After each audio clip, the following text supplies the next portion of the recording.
From Dallas, Texas, the flash, apparently official, President Kennedy died at 1 p.m. Central Standard Time. Why are you a conspiracy theorist? And I said, why isn't everybody a goddamn conspiracy theorist? This is the real research. Literally have an alien base, and they are literally communicating. I don't have a whole lot of time. Have you personally had any experience with interdimensional beings? What we're thinking of as aliens, they have infiltrated a lot of aspects of military intelligence. And they are not what they claim to be. We leave you much that is undone. That's one small step for man. There are great ideas undiscovered.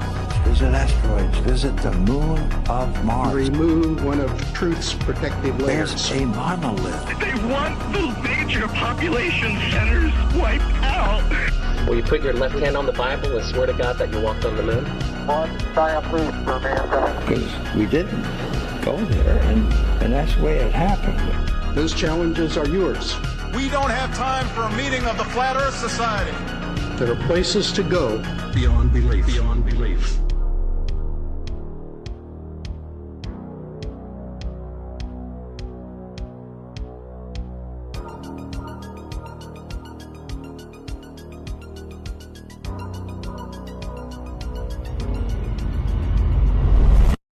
Hello and welcome to the Daily Conspiracy Podcast. We don't take days off because reptilians don't take days off. And it is my great pleasure today to introduce our guest, Sean Hibbeler. I do not believe that anybody listening to this podcast hasn't watched at least one of your documentaries. Well, thank you. Like, and thanks for having me on. Thanks for having me on the show. Hello to your wonderful audience. I hope so, man. That's what I wake up in the morning for, is to provide not only truth, but try to mix it with entertainment in a sense of action-packed, factual stuff that, you know, the normal people in society are used to, where when you deliver it to them, when you're like, hey, mom, dad, or aunt, uncle, cousin, neighbor, you need to watch this. They're not in this boring state of mind, or they're not in this, oh, what is this, a conspiracy YouTube video? It's like, no, this is a real documentary. You need to pay attention. And that's what I try to do, guys. So, you know, I'm honored that you would say that, but I also hope that that's true. You have no idea, Sean, how hard Lee is right now for you as a guest. He's like, Ollie, you will have seen his documentaries, and I'm like, I said, send me the documentary. I watched Levels the other day. And I'm like, I've seen this documentary, and last night, me and my wife, we watched the Old World Order, and I'm like, Serena, look at that. Look at that. Look at that door. Look at that door. Look at that. Look at the size of that bloke. Have you ever seen people like that? And it's like, I was blown away, but I had not seen that one. I'd seen at Level and Level with Me, but I'd never seen Old World Order, and I'm in. I'm in. Man. Well, yeah, that was a new topic for me too when I started it. I mean, I kind of knew about the general terminology of what they call, you know, Tartaria, but I mean, that's just one empire out of many. That's kind of a misquoted terminology for the entire basis. But at the same time, you know, I was shooting Level with Me and finishing that up when that was kind of getting hot, and I just put it aside. I'm like, nope. I'm focused on Level with Me. I can't start looking at other rabbit holes right now. It's gonna fuck up my. Can I swear? Sorry. It's going to mess up. Okay. It's going to mess up. Can you definitely swear? All right. Well, it's going to mess up my focus. Right. And, you know, when I'm doing a film on a topic, that's all I'm about. I'm not trying to look at other stuff at the moment.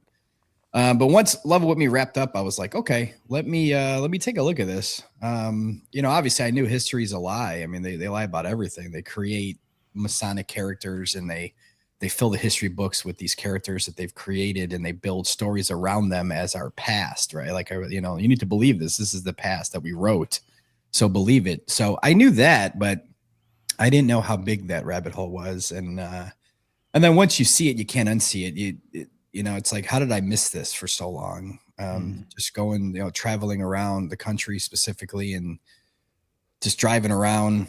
And I'm like, they're everywhere. These buildings are everywhere, and they're buried. And it's, yeah, man, it's fucked up that something like that just goes over our head. But it shows you how much of a matrix they've designed for us to live in, where, you know, once you wake up, you're like, how did I not know this? How did I not see this? Well, it's because we were so plugged in for so long.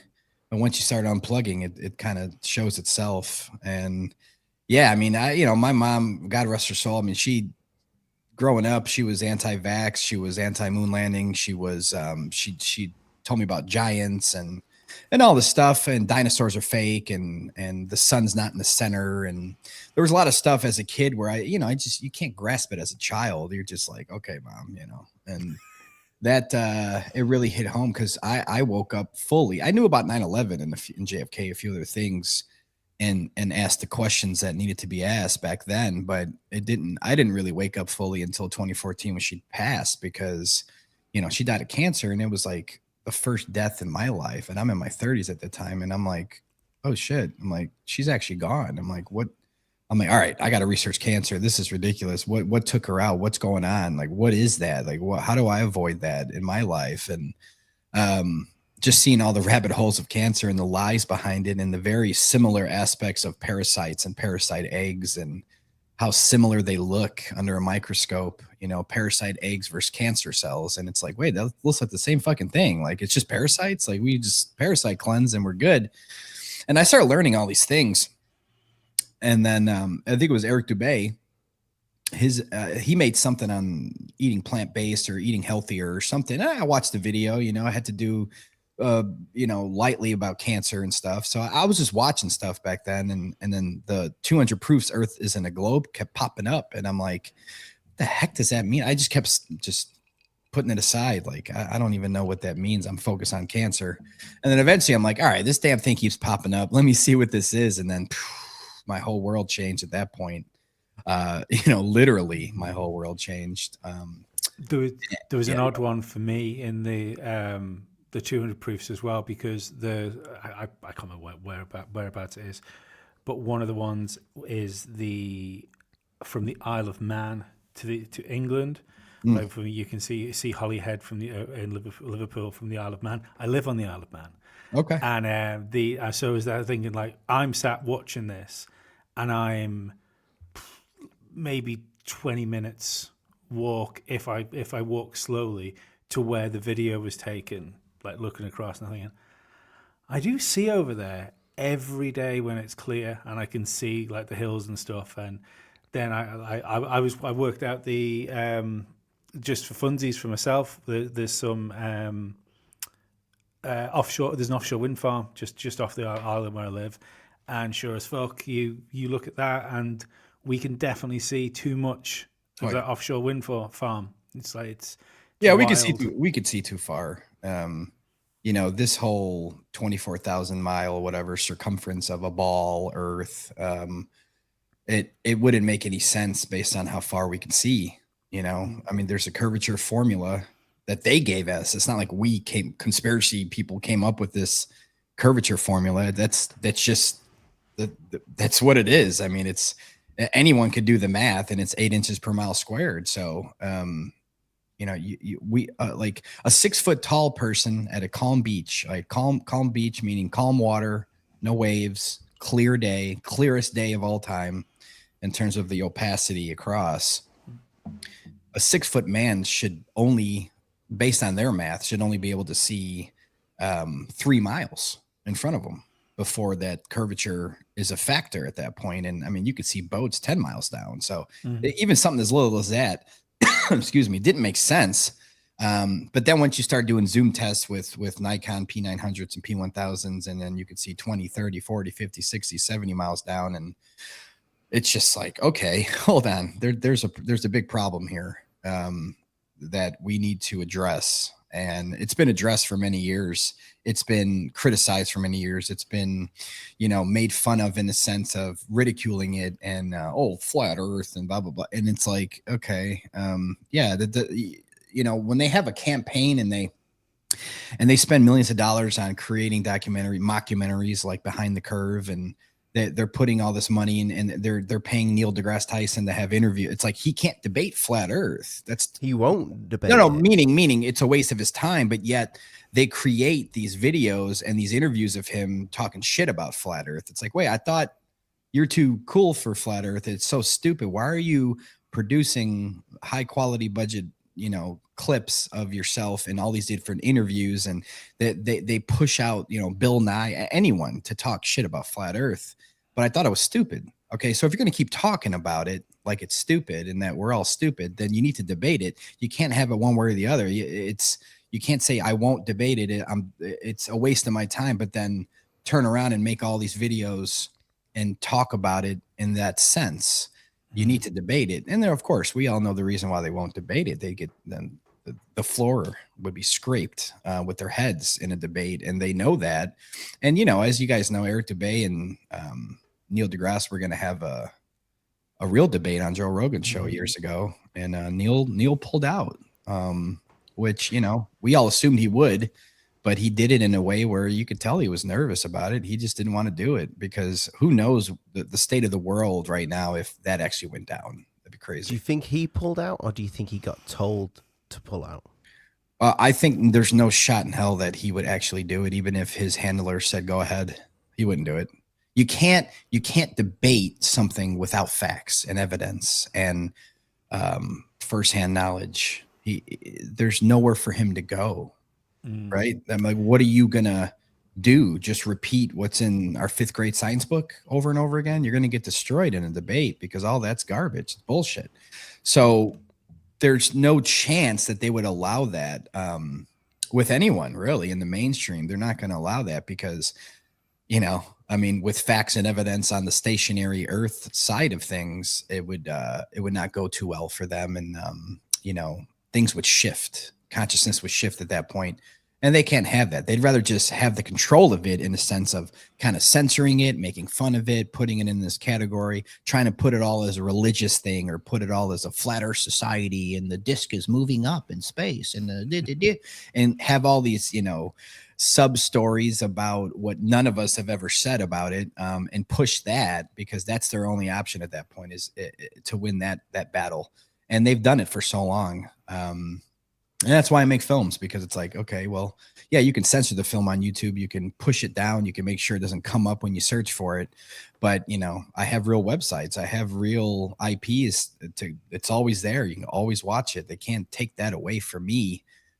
It's just the point of how do I get that to the masses? And that's the hardest part, is trying to get those IPs, those addresses, websites out to the masses to go check it out, because they're not gonna be able to just randomly find it on YouTube. They, heavily shadow banned, as you guys know how it is. So I get what you were saying before before the show about getting your aunt, your next door neighbor or whatever to believe in this, because I showed my dad ISS footage. The guy's fading out and a glass of water still on the side, where you can clearly see that the water is I don't know if you want to call it gravity or whatever, but the water it's not floating in the glass. And I'm like, can you not see there's some tomfoolery there? And it's like, he just will not accept that there is this fuckery there. He won't accept it. Well, because it's a lifetime of lies, and it's hard, man, because you can give a ball to a child and then you take their ball away, they're gonna cry. And as an adult, it's a similar thing, because I look at it like this: when you're a child, not everybody, but most children in modern day, they're taught Santa Claus, right? And they're fooled into this fat man and riding reindeer, going to drop presents off in the morning, go to bed, and they'll even put on a whole show with like radar and stuff. I mean, I've seen it all, right? Where the kid is so into it, where nothing would break that, right? But when they turn 6 or 7 or whatever the common age is, where you're like, okay, we got to tell little Billy that this is bullshit. We don't want him to get him jumped at school. When all the other kids are going to tell him anyways that it's bullshit at some point. So you tell the kid, hey, Santa Claus, we made the whole thing up. It's always been us. it's a few things that go on in the kid's mind. Number one is denial, of course. They'll fight you. Like, yes, he is real. I mean, they'll fight you when you're telling them the truth. And then once they accept that it was a lie, now they don't even trust you that much anymore. And it's not even something they recognize at the time, but it's something that they go on, in my opinion, they go on in life with. Like, they have that distrust for you. They have the distrust for the teachers, anyone involved with this lie of Christmas and Santa. They have that distrust in their heart, and then they don't know who to trust anymore in terms of anything. And they're all over the place. And that's kind of how we start the children off, right? With this Santa Claus, Easter bunny shit. But what happens is that they're taught the globe, and no one tells them about that. They move on with their life as if, Santa was never told, and, they're a 30-year-old man and they still think Santa's flying around. I mean, that would be a problem, right? I mean, that's an issue if you're 30 and you think Santa's real still. So I still think of it as an issue if you're, an adult and you think the ball Earth is real. But the main reason, again, is because no one ever tapped you on the shoulder and said, hey, by the way, none of that's real. And when it's pushed as truth, this universal truth, right? This universal truth where even the beginning of a movie is showing it. You see this globe and you're just you grow up with it. You see it all the time, every day in every TV show. There's a globe here. There's all this placement of propaganda. That's hard, man. That's many, many years of indoctrination set into an older person's mind where when you just show them an ISS thing, that can't reverse all of that. It can't do that. It takes a long time to do that, to reverse it. And this is why I make films where I'm trying to capture all of these different lies and psyops involved with this theory a bit at a time, where their brain can process it, where it's like, oh, that's odd. And then part two, it's like, they're hiding land. Oh my God. Okay. Because even though I can't go over to Antarctica and check around and see how much land there is, or if it goes forever, how would we know that? There is no way to know that, especially with the treaty that's in place, that it's, we can't explore over there. But at the same time, you can't throw me into a cage with a million red flags and not have me talk about it. I mean, there's so many red flags about hiding land and probably ancient civilizations, which tie into the old world as well. So there's all of these psyops going on that they're hidden, right? They don't want people to know about it. So I try to make films where, it kind of starts unbreaking these barriers in your brain one piece at a time, where now when you're done with the project, you're like, okay. I mean, this is my goal. When you're done with one of my films, it's like, even if you're in denial or you don't accept it, it's like, go look into it then. It's really that simple. I'm bringing you to a door. It's up to you in the film's over to walk through it. I can't make anyone believe the truth. They have to go do some work at that point. And that's the problem too. There's so many docile people in the world that I got to work tomorrow morning, and that they're not even going to look into it. And it's like, well, why'd you even watch it then? It's like, why'd you even watch it then? I'm trying to show you so many angles of doorways to walk through, where I'm making it easy for you to walk through them. There's a lot of evidence out there. And someone that's older that kind of just shrugs it off, they're just in denial, in my opinion. They don't want their whole paradigm to shift. They don't want their whole childhood to be a lie. So they selfishly won't accept it. Yeah, it's weird how many things, like, until you actually start the cogs turning in your own mind, that can pass you by every single day. And like for me, one of the big ones was when I started looking into the Tartaria stuff and ancient civilizations. Mm-hmm. And I was a bit disgusted with myself, because like I've always been like into conspiracy theories and stuff like that for years. But the fact that I went to round the cathedral in Milan, for instance, in the middle of the square, I've been around a few like big castles and stuff like that over the years, and not once did I look at those things and think, how the fuck did we build these things? I know I'm used to thinking that about the pyramids, but like all this ornate carvings and things like that, and a couple of like the European castles I'd been in, which were like some of the base stones there were like 8 foot by 8 foot sort of squared. And you're like, what? Oh, so this was horse and cart as well. It just, none of this stuff makes sense. No, it doesn't, man. And that's another thing. We're not really taught that in school. We're not taught about architecture in the past and how it was built and stuff. And that'd be a hard time selling that. I mean, maybe to kids you could, but it's like, hey, yeah, I mean, that building over there made of stone and marble and everything's handmade. And it's like, yeah, people back then on horses did all that in this country. And then you go outside of school and you see a ugly Dunkin' Donuts sitting there and you're like, well, what the fuck's going on, man? Like, well, what, like you can't have a Dunkin' Donuts next to that huge cathedral that's stone and marble and buried windows and doors on the bottom. Why is the door 10 feet tall? You know, there's just so many things that don't make any sense. So they just kind of, people had just been let out of prison built those. So, you know, they've got that's the skills. another one. Yeah, exactly. It's like, well, who built that? It's either A, you pick the horse and carriage type of folk, right? Or B, it's just random prisoners that they threw and said, build that. It's like, wait a minute, how much experience do they have? 0? Oh, okay. Yeah, good luck with that. But it's so out of sight, out of mind because it's not covered. It's just not covered. They're just sitting there and people walk by and go, oh, yeah, that's an old building. That's nice. And they move forward with their lives. They don't think.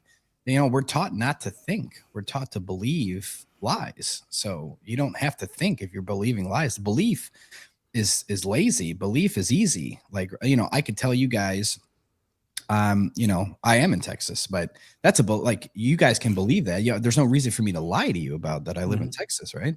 But you'd have to do a little work to prove that, right? You got to go see if there's a way to prove that and look at Instagram photos, see where I'm tagged, what cities, where am I?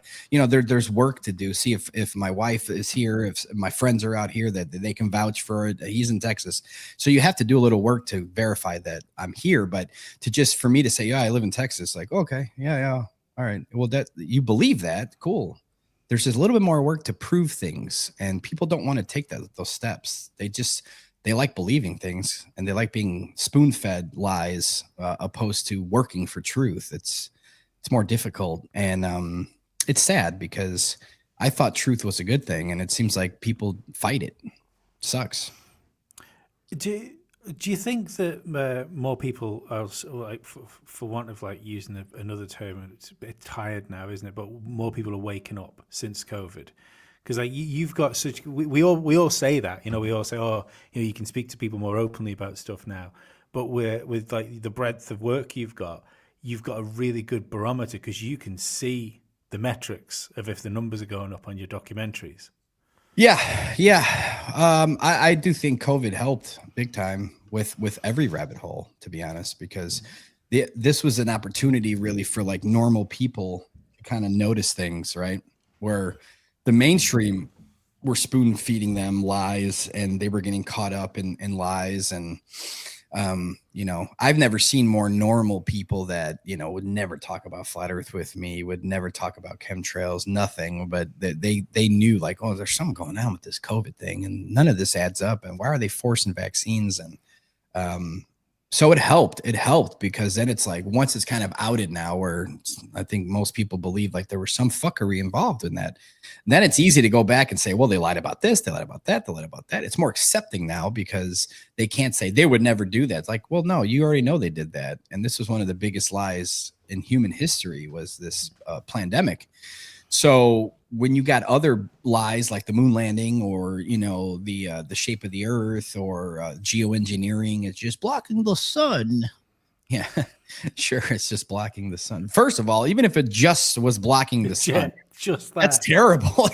Like, hold on, take a step back. That sounds terrible, but it's much more beyond that. And I think the reason that they sugarcoat it as just, you know, geoengineering, we're just trying to block the sun. UV rays cause skin cancer and global warming. And even if they did sell that successfully, which I don't think they are, we need the sun. So, you know, but that's the thing is like conspiracies go through stages. You know, first it's something that only people like us talk about. No one, you know, it's not accepted in the mainstream world. Our neighbors have never even heard of it, right? That's that first step when critical thinking people like us figure it out and go, oh shit, what's going on? And they put it up, it gets censored and no one cares. No one knows. No one even is on your ass about it.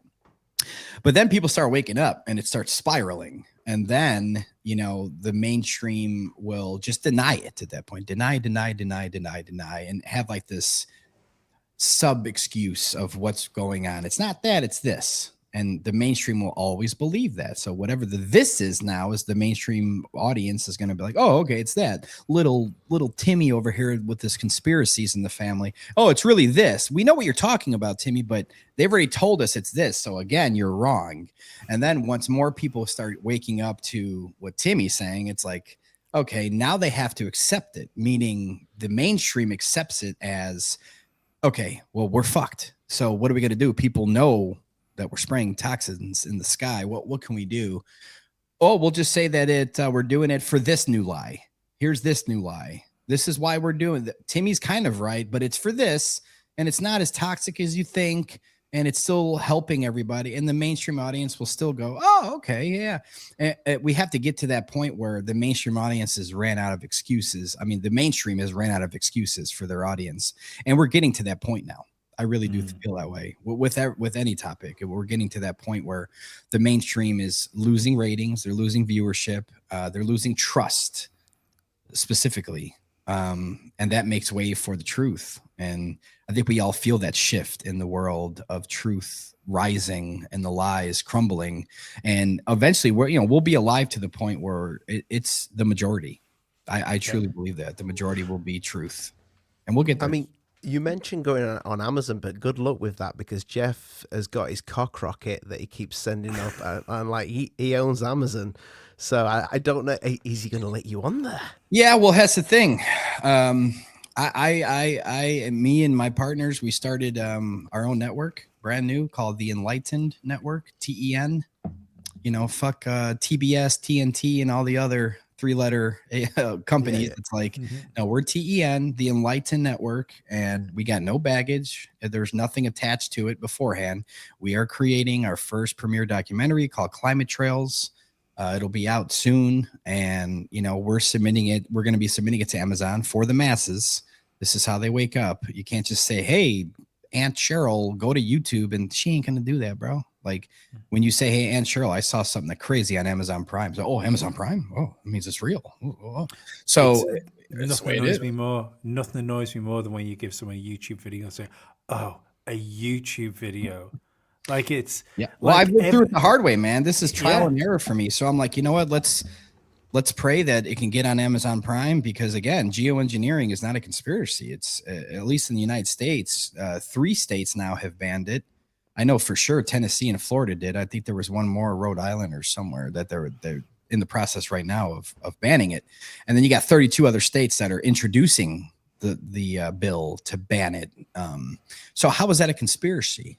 Even if little Aunt Cheryl's like, oh, it's contrails, well, it's not toxins. It's like, why are 32 states in the U.S. banning it? Like, how is that a conspiracy? What are they banning? Condensation coming out of an airplane? That you can't ban that. That's a natural thing that happens when it's the right temperature conditions up there in the airspace. That's condensation trails are real. So you can't ban something that's naturally occurring, but you can ban something that you've already proven is toxic in chemicals, and it's hurting not only humans but plants and animals. So again, Amazon, for me, like for Amazon Prime to go, or any of the whoever can accept it, right? Tubi or Hulu, whoever accepts the film for the masses to go watch, it's one of these things where you can't take it down for misinformation or censorship or too much truth, because it's a universal fact now, especially in this country, that geoengineering is real. So I feel like there'd be a lawsuit coming their way if that was the case, in my opinion, because that's dangerous to take that down. And there's a lot of governors and state reps and people in this country that know what's really going on, and they're they're bitching to the federal government to get on board with this, which I'm sure ain't going to happen. But at the same time, it's like we have to put pressure on the federal government, because the state, like Tennessee, right? They banned it. They banned chemtrails. It's banned. You can't spray. You'll get fined. You'll get prosecuted. There's all these rules now in this bill. But the problem is that federal airspace, are you ready for this? Federal airspace is like above 1,000 feet or some shit. So it's like, the state of Tennessee, yeah, it's banned, but the state of Tennessee technically is I'll just say I don't know that every state's different, I believe, but it's like 5,000 feet max or something, right? So the state of Tennessee, for instance, hypothetically is 10 or 5,000 feet in the sky. That's Tennessee. Just like from border to border of the lines on the map, right? That's legally Tennessee. Well, from the ground to 5,000 feet up is legally Tennessee. Anything above 5,000 feet is federal airspace. So they're still spraying in Tennessee. It's not like they spray at 4,000 feet. There's no jet spraying us at 4,000 feet. They're all above that. So it's kind of like this never ending thing, but I still look at it as a good thing because it's raising awareness. It's keeping it in legal terms, and it's going to be putting a lot of pressure on the federal government to get on board with stopping it. Now, again, they're all about it. They make so much money off this, and they want to keep us all sick. But I think the sooner all 50 states in America ban it for their territory, and then obviously all 50 states are going to be like, they're still doing it. Well, that's federal airspace. But now all 50 states can look at the federal government and go, stop right now. What are you doing? Yeah. Because the states have more power. So I just don't think everybody knows that. The states have a lot more power, especially collectively together, working together. The states can dominate the federal government in America because that's really just a corporation, and that it needs to be dissolved. I think you're right, though, about this stuff going mainstream. Because I was just thinking when you were talking then. There's so many things now, like on any given day, like Tucker Carlson's show can be talking about the same shit we would be talking about, or it's everyone knows that the biggest Joe Rogan clips are the ones where Eddie Bravo goes on there and starts getting a bit crazy, and it's people want to hear this sort of stuff. Did you know that that's pulled off Spotify? Most of those, if not all the episodes with Eddie. Yeah, I've noticed that. Yeah. They Spotify's like can't have those on here. I mean, what does that tell people? It's like, wait a minute.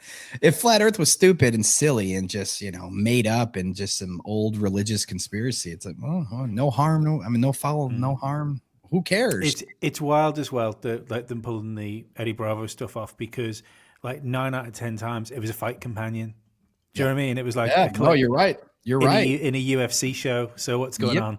Yep. And they're just talking about some like, again, if Eddie was talking about hollow earth or some other heart-shaped earth or just some weird some other thing, right, that just came out of nowhere, that no problem, Spotify wouldn't have an issue with that. But you talk about a stationary plane with a local sun and a local moon, and oh no, can't have that, because now you're awakening a huge audience to guaranteed creator.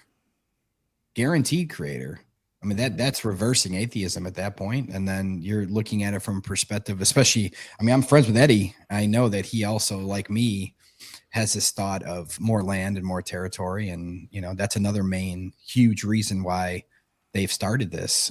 Why? I think that's the breakaway. Oh yeah, man. I've tried to, for years now, I've tried to wake people up to flat Earth. And I've noticed that when it's not, I don't want to admit this, it's just the truth of my experience. When I start talking to someone about it from the main perspective of hiding the creator, hiding a God, hiding, we're special, and this earth is created, and the sun, moon, and stars are small and local and going around us, and all that, right? It doesn't really catch people that don't know about it off the bat with that. They've been so brainwashed to be atheists, or to at least have a distant God with a big bang and all this, and that it doesn't break them as quickly as they're hiding more land. And they're like, whoa, slow down. What'd you just say? Whoa, hold on. Because now it doesn't have that niche feel of, it's unfortunate, but it's still true. Like that niche religious feel to them, where they're like, oh no, I don't want to hear that. You say God, so they're immediately put off, and that's just from their brainwashing and programming of no God. I mean, that's the whole point of this ball Earth, right? So I always try to start now recently with, there's a lot of red flags. I go through them all. I go through the timeline of Admiral Byrd and the books in the 1800s talking about more land. I start, and I don't even say flat Earth to people anymore, man. I just start talking. Isn't it weird that this? And they're like, yeah. And I'm like, blah, blah, blah. And then and all water is level, right? Yeah. You start getting people to admit obvious things, obvious truths and facts. And isn't it weird that we can't explore Antarctica? There's a treaty, you know. Oh yeah, I've heard about that. Yeah. And you start getting people to admit these things, and then you throw I think this is why. And you don't even have to say the earth is flat. You really don't, because again, they're already pre-programmed to laugh at that. They've been doing that for years to the mainstream. Go ahead. Looking at your movies in the background there, you start out with Level, and in the latest one, is it Climate Trails? Yeah, well, Climate Trails is coming soon. Yes. Yes. I'm just thinking outside the box here, but I always wonder why they may be spraying, because and Lee said this on the show before, if they're spraying and it's poisonous, well, they fucking live here as well, so maybe that's not the reason why they're doing it. Could they be spraying to cover up distance? I think there's listen, man, I don't think they do something this evil and sinister without multiple reasons to do it. There's multiple angles of spraying the sky. And one, I mean, if you want to go like, I'll go like way in left field here, I guess. But one is, you know, if the prophecies are correct, I mean, the sun, moon, and stars are coming down. They're getting closer to us. So maybe that's a factor to cover it up or spray it, and so we don't see that change or we don't notice it, right? Another factor to me, obviously, is to keep everybody sick, keep everybody docile, you know, because there's certain chemicals that we inhale that are going to affect our brain at all times. Now, when you say stuff like they have to breathe it in too, I've thought that way for a long time, but I also know that if there was a remedy, if there was a magical source of reversing that, detoxing from it, then they know and we don't. So it's hard to grasp it, because yeah, they have to live here too, but you know, in terms of the slave system that they've already designed, if you think about it from this perspective, it might make more sense. So you have a corporation or something, right? Like Weather Modification Inc., which is a real company in America that sprays. So Weather Modification, that's right there in the name, by the way. sounds like an acne company, doesn't it? Yeah, I cover some of this in the film, but Weather Modification Inc., right? So that's a real organization, and you just have a bunch of slaves that are brainwashed and pre-programmed to think that what you're doing is silver iodide. It's good for cloud seeding. It helps with rain and snow. So you have a slave system already put in place. You hire the slaves, you train them on this is good, little Billy, Bobby, Susie, here you go, this is good, it's really going to help rain and snow. So you have these pre-programmed pilots and corporation bosses and everything that they don't know about chemtrails. They don't really know what they're doing per se. But they make a lot of money, because if you look at their job description, I mean, and again, I cover this in the film, but the job description to get a job at one of these companies will say in the job ad that discretion, that they have to be discreet. They have to be secretive. If they get hired, they have to be discreet. So, you know, I'm looking at it from the perspective of you hire these guys, they're discreet. You're not going to tell them we're poisoning everyone. You know, they might not take that job. But at the same time, because of being discreet, you can tell them like, look, this is why we're discreet, and make up a whole nother excuse why it's being discreet, train them on how to spray, get the flares. So they don't really think in the process they're doing anything wrong, right? Now, the owners of these companies, the head honchos that know what's being sprayed and how poisonous it is for them, do we know who they are? Can we find their address? Probably not. And you have to look at the old world from the perspective of, you know, there's underground cities, guys. There's underground tunnels. There's underground, probably beautiful cities by now all over the world.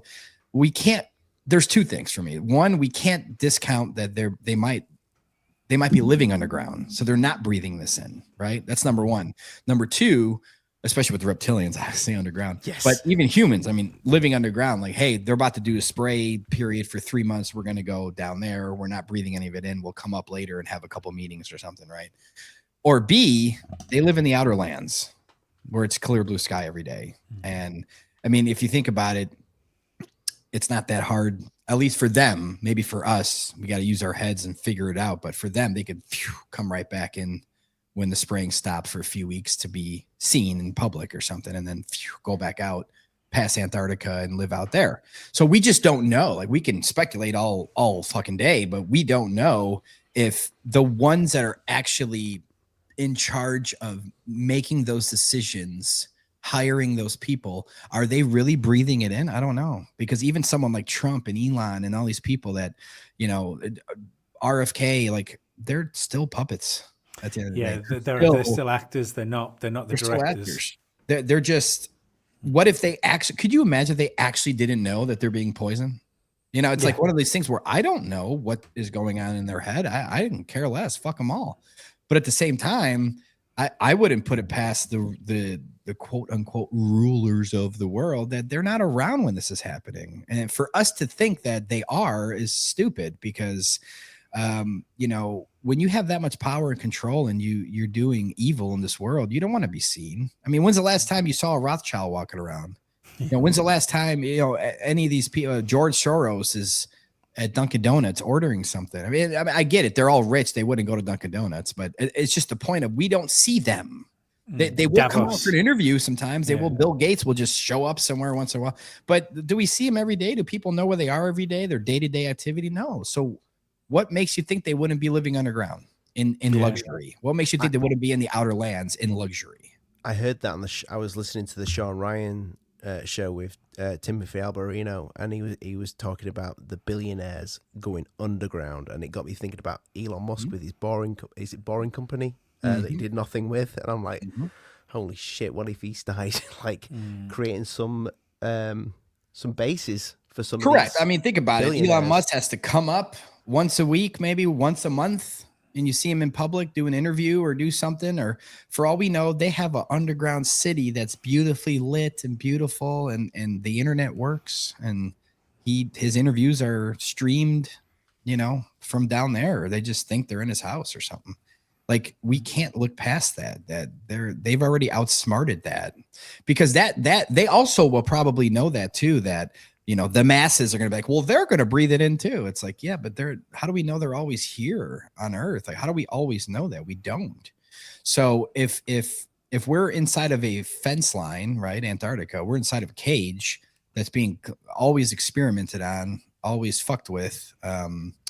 You know, they're trying to reset it and do all this stuff and play God. My honest opinion would be that they're barely in this system. They're barely on the surface, breathing this stuff in and going through all this, because, you know, if they're gonna go underground and cut some pillars of old world buildings and cause the earthquake above, which is my opinion on earthquakes anyways, but if they're going to do that and shake an entire area, I don't think they're there for that. I just don't think they're around to experience, like, they're not going to be inside of a building. I mean, think about 9/11. Who the fuck was inside that building that was in anybody? That was an important, you know, multi-millionaire, or, you know, someone that was, I mean, who? Nobody. They weren't even there that day. They didn't show up that day to work. There was even a couple of celebrities, wasn't that, was supposed to be flying? Michael Jackson. Too. It was Jackson, was it? Michael Jackson was supposed to be on. Michael Jackson was supposed to be on the top floor. He was invited on September 11th in the morning, early morning. I think it was 9 a.m. He was supposed to be up there on the very top floor for some sort of album release or something for the studios. And of course, none of the studio heads were there. They didn't lose their lives, but Michael Jackson was invited. Yeah. His mom, believe his mother talked about that as well, that he slept in, and I mean, that was just God working through the system to get to him, but he slept in and he overslept, and he woke up like, oh shit, I'm glad I wasn't there, obviously. But I think at that point was right around that they don't care about us type of time, where they're like, hey, we got to get rid of this fucking guy. And just invite, like, everybody knew about 9/11. They put it in all the movies and shows. It's all pre-programmed. They knew that day was going to happen for a long time. So they're like, dude, just throw Michael in there. I mean, it's a tragedy, right? It'll be such a tragic thing that Michael Jackson passed away from, you know, some guy in a cave in Afghanistan, apparently. So it's sad. It's sad that, you know, you look at something like that, and once you realize that nobody, from their perspective, from the people we don't like, no one important was there, that's almost impossible to me. Even Silverstein, the guy that, you know, bought the building 2 weeks before, even though it was riddled with asbestos, No one in the right frame of mind would ever have bought those buildings, but he did, and he got the insurance policy and he cashed out, and he was late to a dermatologist appointment, guys. That's why he didn't go. His wife made him, and he told his wife he has to go to the trade center this morning, but his wife said, you got to go to the dermatologist. Yeah. I mean, again, these are things you could believe if you want, but it's all pre-planned. So again, from that same concept is my point.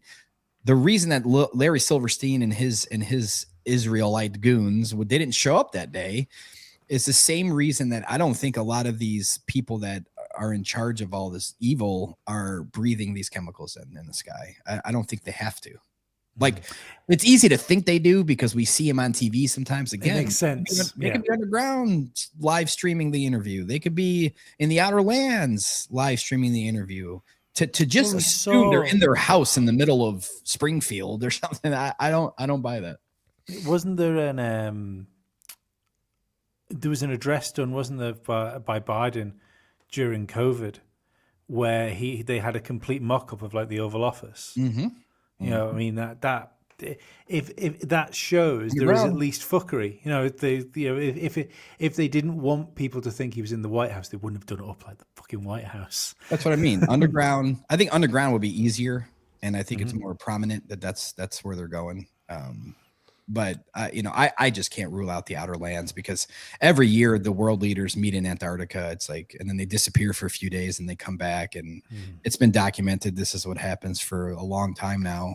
Where are they going? Or are they freezing cold in Antarctica? Or are they jumping on a classified airship to travel to the outer lands and possibly see another sun and moon? Could you imagine?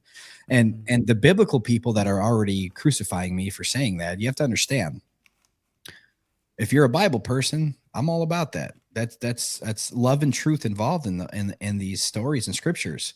But nowhere in that book does it say there's 7 continents. So just shut the fuck up with it. I mean, God's creation is God's creation. So if God created 3,000 continents, then that's what God created. That's what God's referencing in the book is God's earth.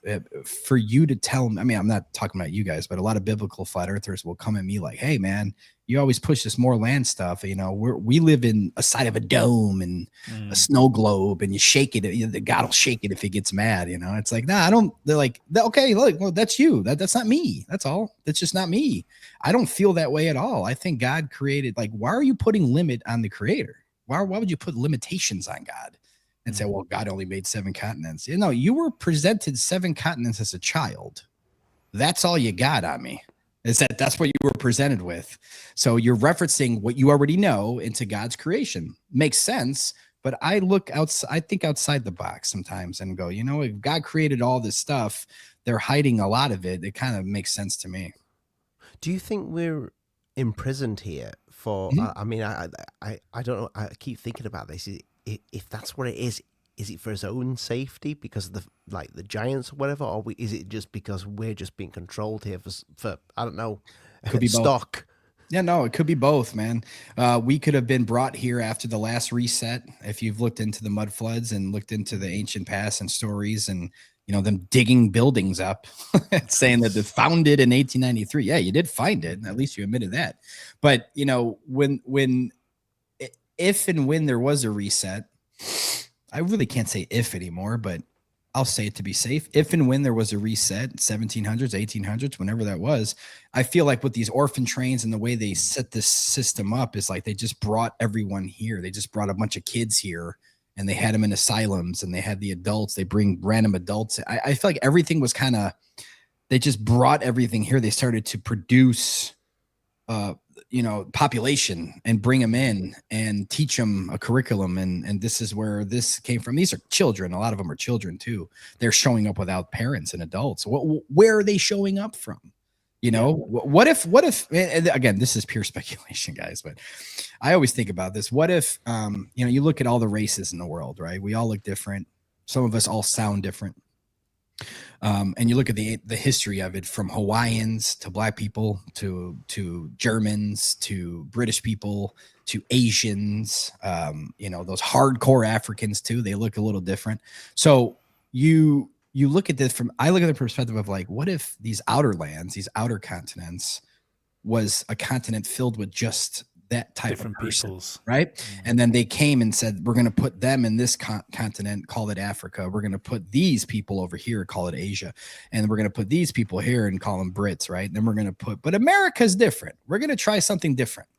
America was probably the last one to be filled, in my opinion. So they started taking a bunch of different stuff and mixing it in, kind of a melting pot. America became this giant melting pot.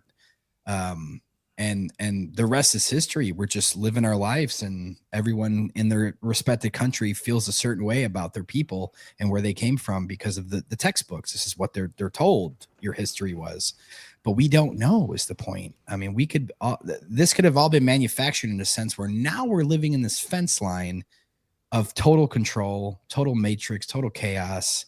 They're poisoning our food, our water, our air. They're doing everything to make it like this, lab rats, right? Or just lab rats. And they're experimenting, and they go underground and they, let's try this. And they go up and they do this. And they're doing all this because they know that we don't even know. I mean, the majority, we don't even know we can get up and out of here, right? Pretend we can just get up and get out of here.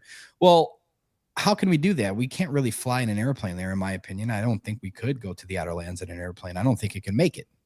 Now, that's if airplanes aren't using air compression and recompressing air, because I don't know if you heard of that theory, but either way, I think airships would be. You could have made it with an airship. I watched the documentary last night. I was like, wow. Yeah, and that's my point. Airships have been.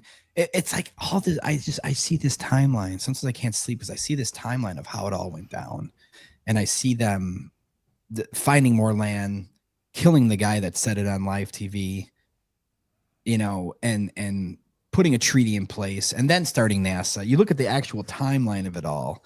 It's not hard to accomplish. I mean, they accomplished it, if I'm right, because now they've absorbed the airship. They dissolved the airship completely from the public eye. Which most is people, insane. you walk on the street, you go, "Hey, you ever heard of an airship?" They go, "No, what's that?" Oh, a blimp. And then what's the first thing they think of when they think of the word blimp? Is a Goodyear blimp. This small, ugly. I think it's on purpose. Small, ugly thing that goes like 10 miles an hour in the sky. Nobody in the right frame of mind looks at that and goes, "Man, I want to travel on one of those and see the world." Like, no one does that because they don't even know how big airships were. They don't know how many people used to comfortably fit in there. They'd have a mall inside of that motherfucker. So they'd have dance floors and bars and DJs and full restaurants. So you're not just strapped in this fucking seat going 500 miles an hour in an airplane and you're begging for peanuts during turbulence. It was a more smoother, a little obviously slower, but I've read stuff that Germany was working on airships going like 320 to 320 miles an hour. That's a comfortable ride if you could do that in an airship, and you could travel the world. Now with an airship, you can definitely go to the outer land. So this is my point. These world leaders that meet in Antarctica every year, I can almost guarantee, obviously it's all disclosed and not disclosed and hidden from the public eye. No, we're not watching the leaders get into an airship, but I guarantee they're almost doing it. I can almost guarantee that's exactly what's going on. Is they're all getting in especially a modern day coolest airship ever made, and they're taking them over there, and who knows what they're doing. But like you said before, the giants could be over there. Sure. Who knows what's over there? Who knows what it is? Maybe there are older civilizations that are still there. So they have these deals, right? I always look into I don't know if you guys know about the Grenada Treaty, but that one's kind of weird because President Eisenhower, it seems like I'm speculating a little, but it just, when I read it all, it makes me think like he made a deal with the beings over there, with the entities that are over there. So that they can't come here, we can't go there. Grenada Treaty? Grenada Treaty. That it's a weird treaty because, again, mainstream's going to spin it, right, in terms of defining what the treaty was about. But I look at it from a different perspective. I feel like the Grenada Treaty is a deal made between us, the ones in this prison system, and the territories around us, that they can't come here, we can't go there, but we're going to give them, technology or food. Actually, probably we'd be taking technology from them, but we're giving them stuff in return, whether that's children, unfortunately. Well, I'm just saying, let's just be real. It's an unfortunate fact, but how many kids go missing? Are they underground? Are they going over there?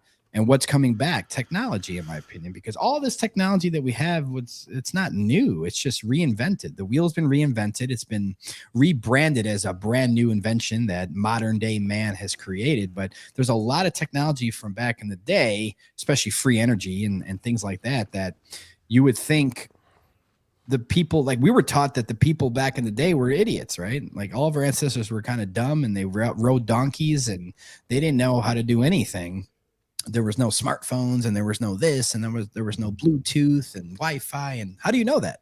How do you actually know that there wasn't? Because you were told, right? But when you look into like a book like The Iron Republic, right? You look at the book like Iron Republic. This is a book in the 1800s. And even if someone's like, oh, it's just a fantasy book. They wrote fantasy books about more land past Antarctica and technology and giants back in the 1800s. That was a thing that they wrote fantasy books on. That's kind of weird. Okay, cool. But either way, I think it's a true story, firsthand eyewitness testimony of a man that this was during the Great Fires, guys. So this was late 1800s, early 1900s. I'm sorry, no, late 1800s, my bad. And a lot of the prime Great Fires were going on in the States, and there were torching cities, torching oil buildings. And this guy got into his ship, got his whole crew, had enough resources to last for a long, long time, and just said, we're out of here. I think he left New York, I believe. And he left New York and he just started traveling. Then he documented everything in this book and said that it was published in the Hawaiian Gazette, I think in 1903 or something, never saw the light of day again. And he's saying that he got lost. He started seeing new stars, new constellations, didn't know where the fuck he was based on the stars. So that, again, in my mind goes, oh, this thing can maybe go forever, man. I mean, what if there's stars and constellations and other suns and moons down there that we can't see? Oh, obviously we can't see from here. What if Venus? You look at Venus, you see how bright Venus is? It looks like a sun.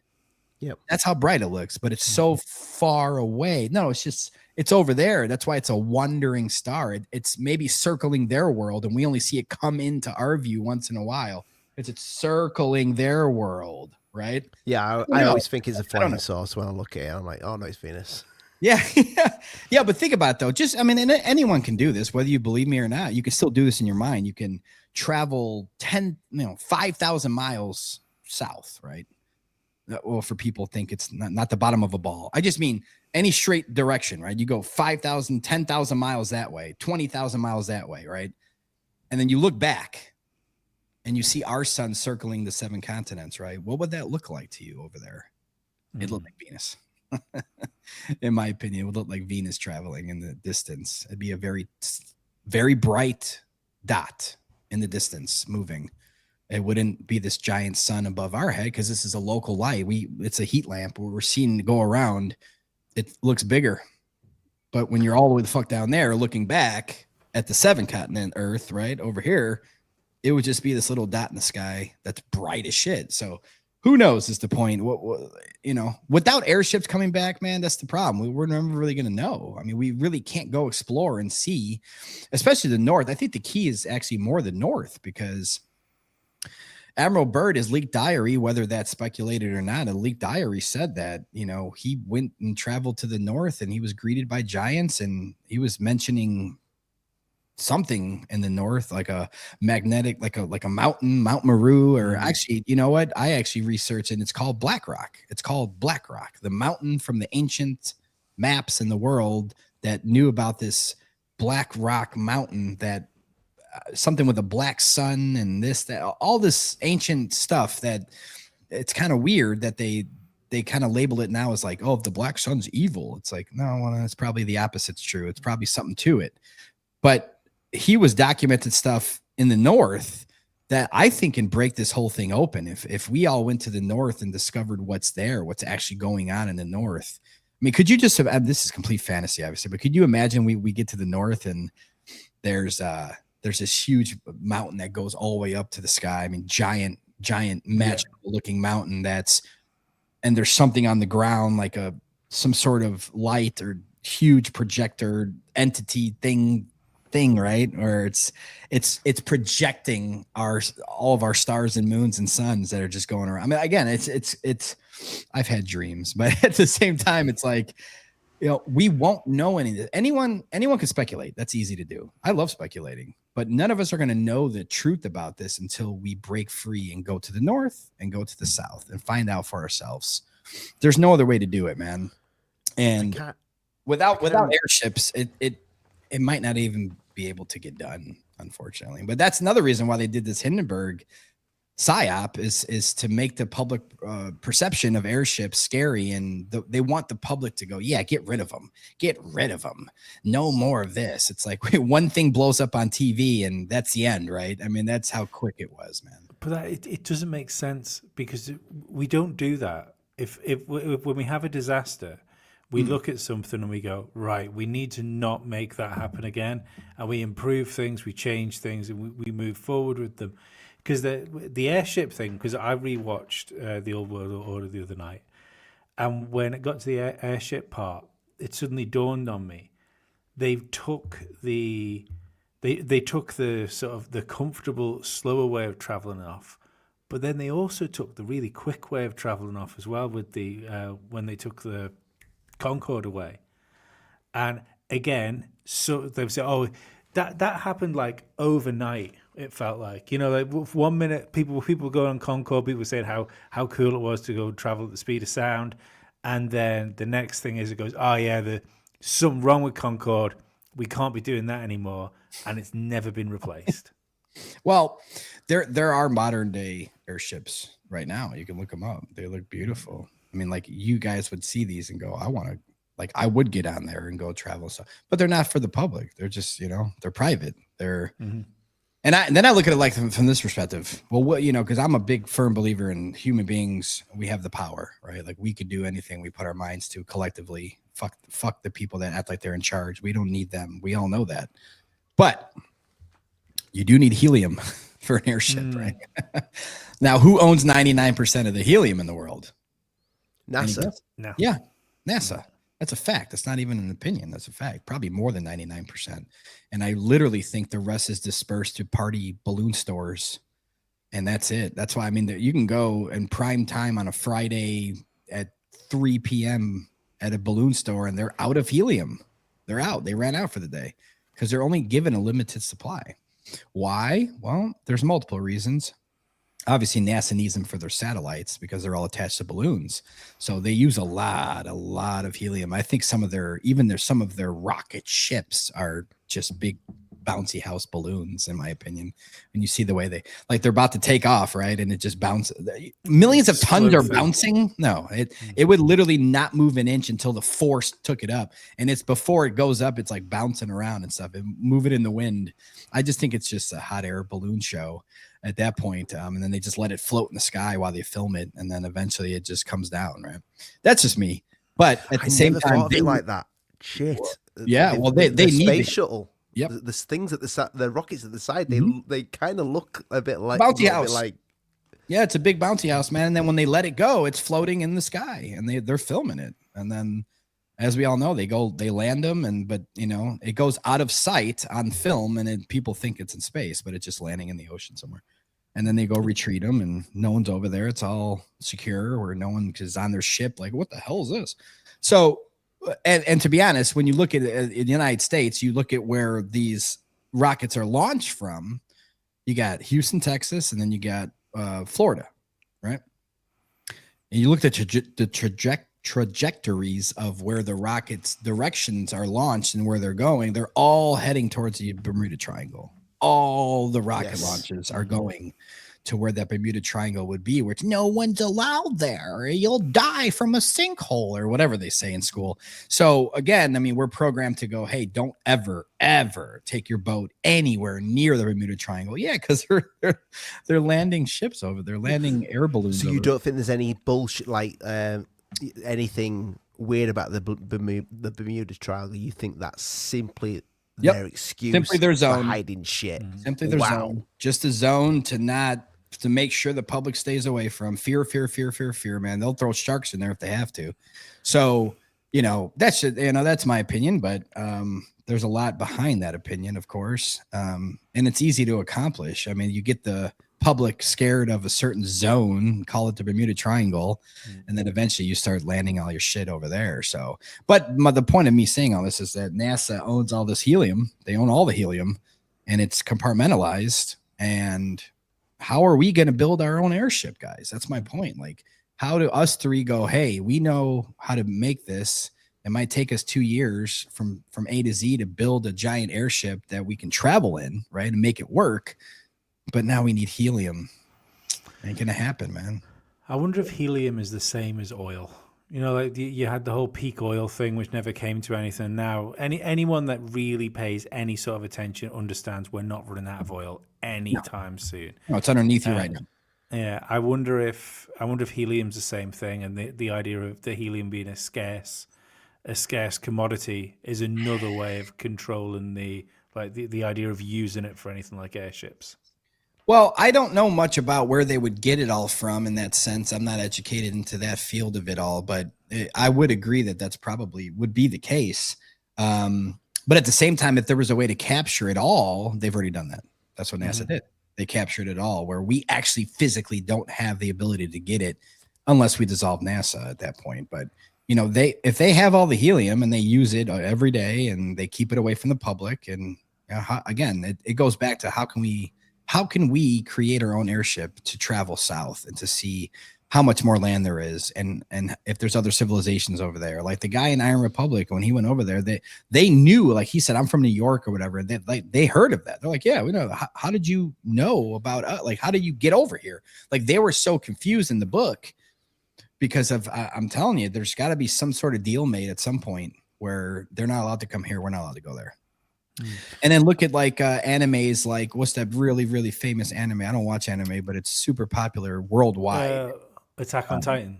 Attack on Titan. Yeah. It's a similar approach where they're keeping stuff on that side, right? Game of Thrones have done it on that side of the wall and stuff like, so they put it in our face, but what they do is they fantasize it. So when someone like me would reference it to a normal person, they're just, oh, Game of Thrones. Oh, Attack on Titan. You think that's real and stuff? And it's already fantasized in the sense where, no, for me, they're just showing us the truth in this, right? Where the news is lying, it's supposed to be true. The news is lying. The movies and the shows are planting the truth in there. And that's, you know, revelation of the method. They have to tell us the truth, which is why NASA has documents that state that they test their aircrafts over a flat, non-rotating, stationary Earth. And it's all in the documents. Are they going to put it on NASA TV? No, it's hidden. It's hidden from it. These documents are hidden from the public, but they still have to put it in document form legally. There's revelation of the method. They told you. I could show 1 million people the documents that NASA says flat stationary Earth, and it's just out of sight, out of mind for people. It's weird because it's like it's right there. Do you think there's like a karmatic agreement there? Do you think that karma is their biggest karma to me? The fake gods of the world, the evil gods of the world that try to, the humans that are trying, or reptilians that are trying to rule us all. I mean, they are a big firm believer in karma and the karma laws, and they abide by that. And you know, they pray to Saturn, and there's a lot of things that are going on that we don't know in terms of stuff we can't really comprehend. But I do know that the revelation method right now, especially, is at an all-time high, and they're showing us their cards. They're exposing themselves daily because they have to. They can't get away with it karmically without telling us first. And they could tell us any way they want as long as they told you. I saw this clip a long time ago during COVID where this newscaster randomly was like talking about something, and she's just like, yeah, and the vaccines are killing everyone. And then she just kept going. I remember that. Remember that? Then she just kept going with her news script. It was before and after that line. None of it was relevant to that line. None of it was relevant. She just threw it in there. Guess what? They just told you. Now you could look at that as, no. They just told you the vaccines are killing people. They only have to tell you one time, period. They don't have to be like, well, we have to air this everywhere for karma. No. They told you that. They just told you. One time's all it takes. In my book, that's what the karma laws are. And they're telling Elon, you know it's real because it looks so fake. It's so fake. He told you. He just told you it looks so fake. You know, he even said even more than that. He's like, if we were going to use CGI, we would have did a better job at it. But he's doing this all while laughing because he knows that it already is bad CGI. And then they bury that. Yeah, there's normal people that believe in the globe, in the world. They never saw that. They didn't even hear about it. they didn't promote it, They but didn't they see the have mouse. but not only that, they showed you how fake this is, right? This car in space. They showed it to you visually. It's fake, just like the Katy Perry thing, right? Like you could see it's fake. So that's another big, strong form of revelation of the method is they just showed you how fake it is. But the problem is that it wasn't promoted. I think flat earthers promoted that more than people that believe in the globe. Because there's a lot of people that believe in the globe that are like, oh shit, I never saw that. What the fuck is it? Like they're like, I'm sending it to like, did you see this? Or like, what the hell is this? Isn't real. Like they would literally get mad at me like this isn't real. That they didn't, that's not true. I'm like, dude, yes, it is. That's, you know, like they're telling the public that that's what's really going on up there. It's not looking well for them, but revelation of the method, man, I can't stress that enough. That's the time we're living in right now. They have to tell us the truth, and they have. It's just up to us to show people and show them and teach them about revelation of the method, because a lot of people don't understand it. They don't get, like, wouldn't they hide all this? Wouldn't they never, ever, ever talk about it? Because some people even think Admiral Byrd was revelation of the method, because they're like, oh, he's a Freemason and this, that, and that. Okay, sure. Yeah. I'm 50-50 on that in terms of revelation of the method for Admiral Byrd, but they still told you that he went over there and found another continent the size of North America that no one's ever seen before. That doesn't raise red flags for the whole world at that time. I mean, that doesn't make any sense. And what they did was they buried that story. They killed him 6 months later, or he, went underground. Who knows? He's dead, right? And then NASA starts, and then the treaty. So you can kind of see that timeline of like, they told everyone there's more continents, and then they start a treaty where we can't go over there. No one opposed. No one had a complaint back then of the treaty, if they even knew publicly if that treaty was signed. And then they start NASA in 58 and go, look, we're going to go to the moon soon. But before we start programming you on traveling to the moon in the next 15 years, we're going to show you a bunch of monkeys going to space. And that's pretty much how NASA started. So, if you look at the footage of the moon, the monkeys going up to space, I mean, oh my God, it's even worse than the Tesla Roadster in space. And these are the things that back in the day, I look at it like, you look at like the invention of television and the public rollout of TVs. That was like a god to people, man. Like, holy crap. We're watching people talk about stuff. Like it doesn't matter what they put on that box. Like they were going to believe it. Right. So, I mean, it was a good time for the moon landing, and to make it really grainy and shitty looking. And yeah, of course, that's how it would look. I mean, they're all the way on the moon. It's not going to be perfect feed, but yet no one's thinking about, President Nixon on a landline talking to him. It's going over their head at the time. They're so amused and impressed by the television telling lies, And I think sometimes you forget that because like televisions have always been there for us.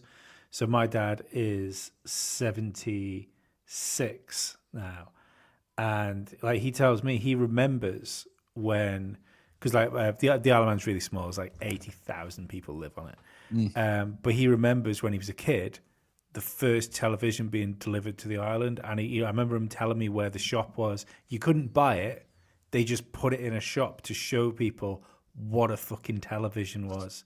And he said, you just like go and stand at the window and look through this thing, like, because it's fucking magic in front of you. Well, they had video chat back in the day too. That's not they promoted much. They were doing video like the way we do it now. Like they were doing that back then. It's crazy. Obviously, like through your journey with this, you've met anybody when it comes to flat Earth. All the people who have got their faces out in the public.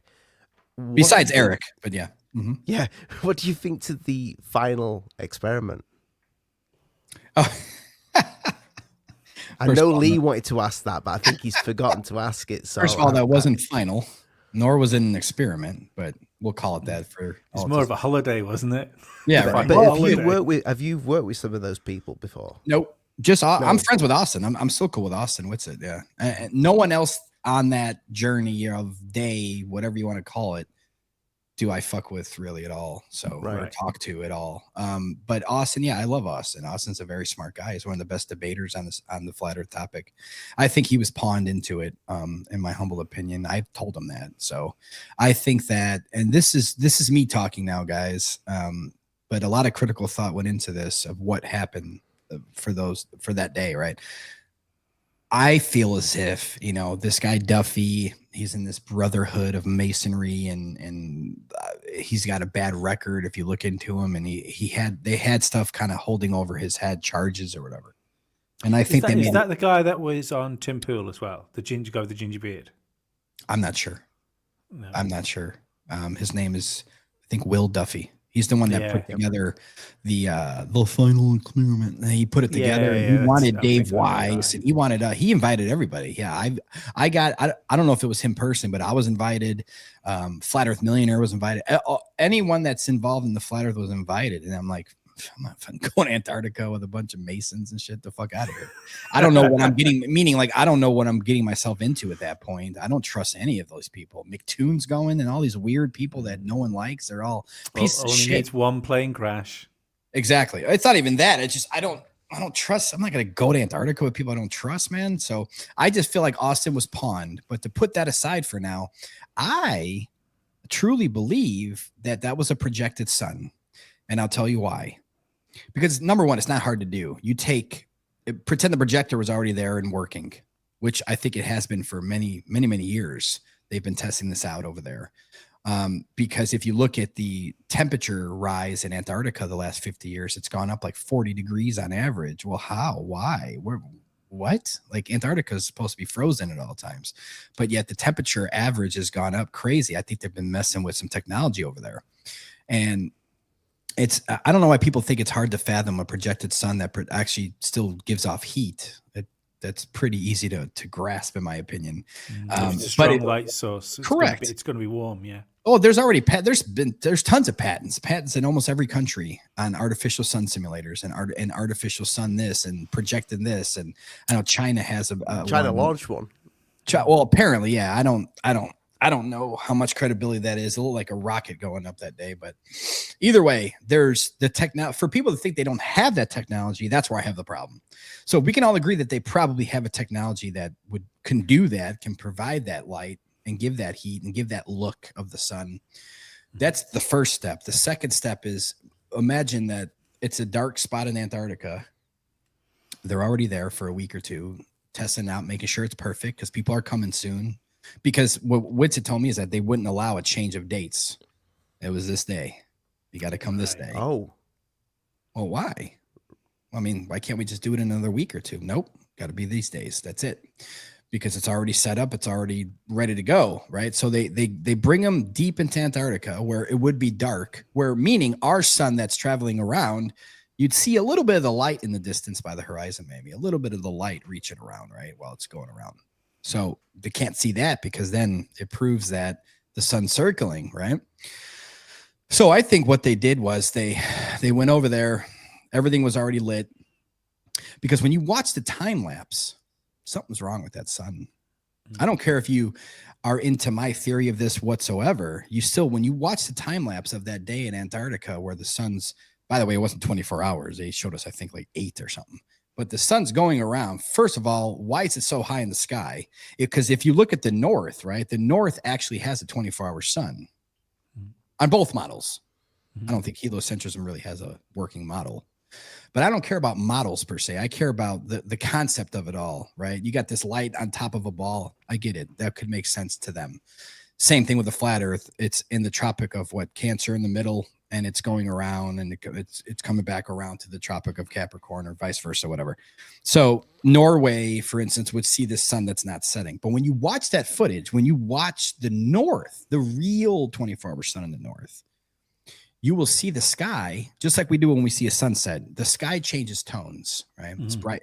It's light blue, then it's kind of darkens, and then it gets a little orange and pink, and then it gets dark, and then it comes. If you watch the ones in the north, you'll see the sky. Pay attention to the sky. The sky's always changing the tone based on the light, right? The sky's constantly changing its color, its tone, it's dimming, it's brightening, but not in Antarctica, apparently. That's the only sun. That's the only sunset circling, whatever you want to call it, I've ever seen in my whole life, where the sky never changes. It is bright sky blue the whole time, even when it's supposedly dipping behind that mountain and stuff. It looks like what it would look like if that was an artificial light in the sky. Yeah, because I that confused me when I saw it, because I was always under the impression that like the 24-hour sun down there would have been daylight and dusk essentially. You know, for the whole time. So where it would be nighttime, you'd have dusk, and then the daytime would be bright again. And I can't work out whether I'm thinking this because my mind's just creating it because the thoughts popped in there, or whether I remember watching something about it as a kid when, like, you know, where they send someone down to Antarctica and it's like it's dusk there, and they explain to you that there's the whole 24-hour sun thing. But that, yeah, the bright broad daylight, 12 o'clock in the afternoon for 24 hours struck me as odd. Super weird. And the way like the sun looked like it's squished. You just got to watch the time lapse again and look. It was like lens, didn't it? It was like lensing almost. It was and Austin FaceTimed me from Antarctica. Okay. And walked around and stuff like that. So the people thinking that like they were in some studio, it's not a diss to that. I get that you're trying to, you know, put it in a category of it's all staged, but it's staged in a much different way to me. They were there, and I just don't think that when they, because like think about it from this perspective, the sun, say that was the sun going around the top of their head, right? So you have to look at that as like the bottom of the ball, the sun's up, the sun's here, and it's going around, right? Well, then how did the North have their sunrise and sunset that day? Like none of it makes sense to me. Like there would have been a difference in the North for that day or that week or whatever that could have been reported, could have been talked about. There's something, you know, we didn't have much sun today, or it barely saw it at all or something. And that never took place. It was a normal day as always for everybody in terms of sunrise and sunset. So what's going on? Initially, I thought, oh, maybe that's a light from the outer lands going around. They're really deep in there or something. You know, I wasn't sure. But then I started looking. I really started looking, and I wasn't in denial. I'm just like, what is that light in the sky? Because it's not acting like the real sun. It's not changing the tones and the dimming the sky, and it's like, it looks like it just looks weird. And then, you know, looking at all these patents of artificial sun simulators, I'm like, oh, well, there you go. And then there was an interview with, I think he was with NASA or the military or something. And the guy was talking about the technology that's in Antarctica would blow people's minds if they knew what they had over there.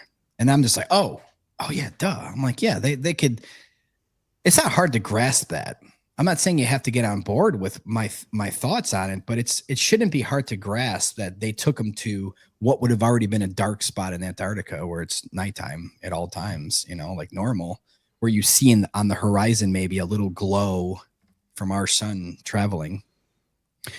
Their artificial light would completely block that out. You wouldn't be able to see that. You wouldn't be able to see like the natural glow of our real sun over there. And then I asked Austin, you know, were you looking at the sun while you were landing? Were you trying to locate it? And he said, no, most of the flight towards the end, the sun was directly behind them. So they wouldn't be like, he couldn't tell out of the windows, like if it was the same sun when they landed. Like there was I'm not saying that he's on my side with this at all. I'm just saying, like, based on that, I was like, okay, that's weird too.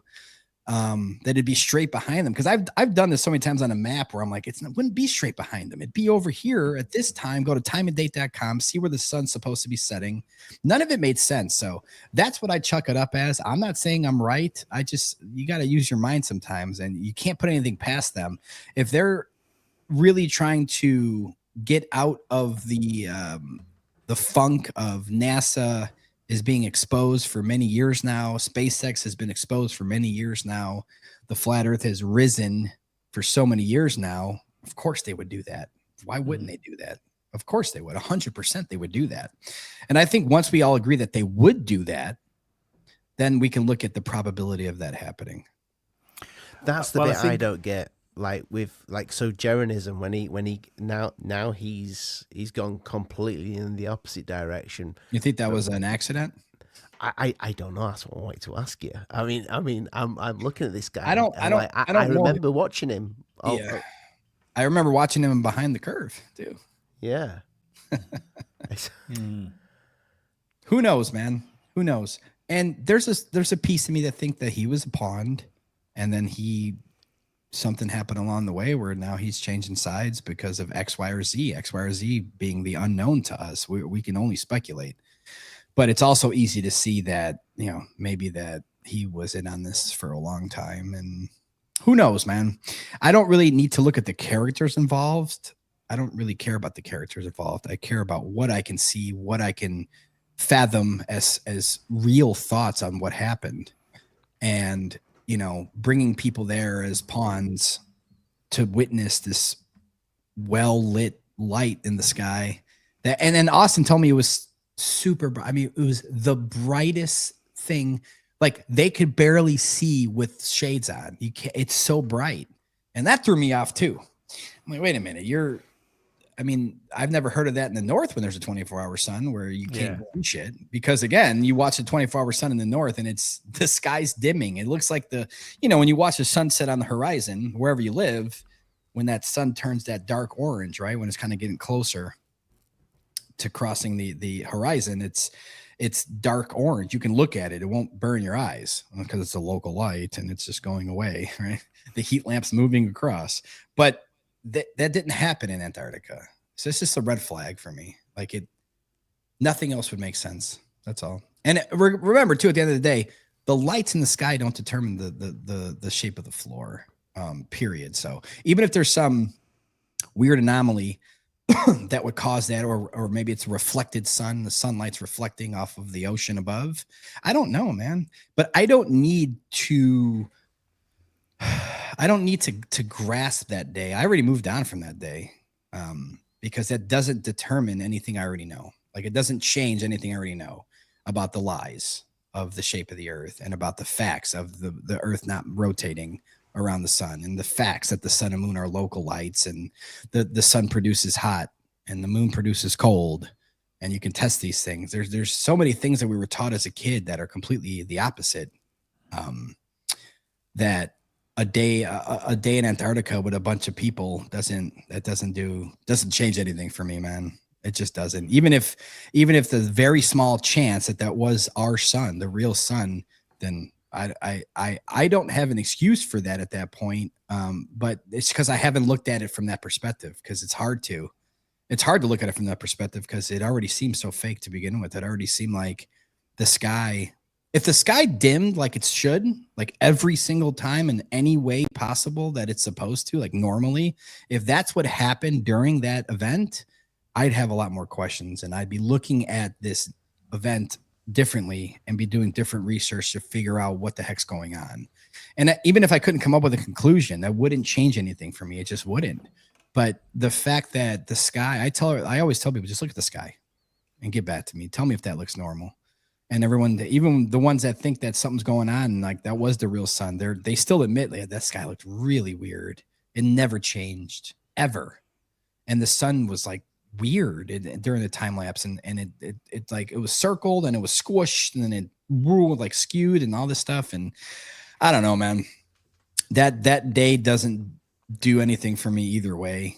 I'm just about the truth. So stuff I can't prove if they faked it or not, it's irrelevant to me.